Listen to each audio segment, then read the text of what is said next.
Maithili express की शानदार प्रस्तुति। ऐसे न मुझसे लाला मुंह तू फेर रे, ऐसे न मुझसे लाला मुंह तू फेर रे। खुशी रिकॉर्डिंग स्टूडियो बलुआहा। यमुना किनारे तेरा करो इंतजार रे, करो इंतजार रे।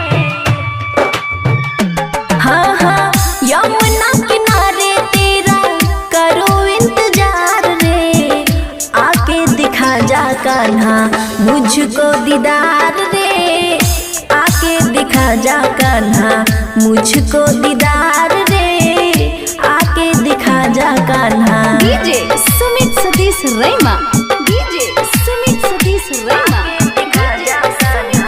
मुझको दीदार रे।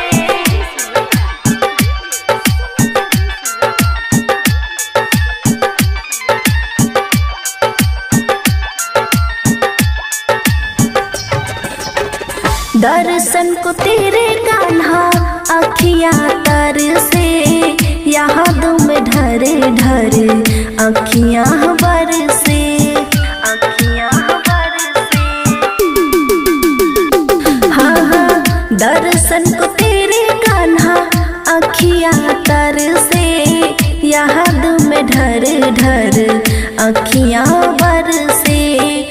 पीत की प्यासी हो रही बेकार रे, आके दिखा जा कान्हा मुझको दीदार रे, आके दिखा जा कान्हा मुझको दीदार रे, आके दिखा जा कान्हा। DJ Sumit Satish रैमा, DJ Sumit Satish रैमा। आके दिखा जा कान्हा।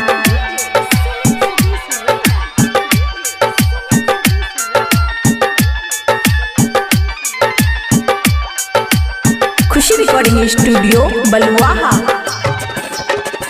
अब तो तू आजा कान्हा करना देर रे, ऐसे न मुझसे लाला मुंह तू फेर रे, ऐसे न मुझसे लाला मुंह तू फेर। हाँ हाँ अब तू आजा कान्हा करना तू देर रे, ऐसे न मुझसे लाला मुंह तू फेर रे।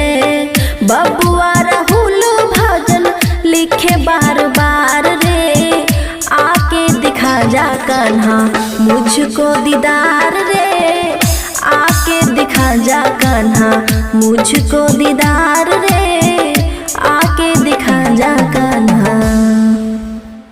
खुशी रिकॉर्डिंग स्टूडियो बलुआहा।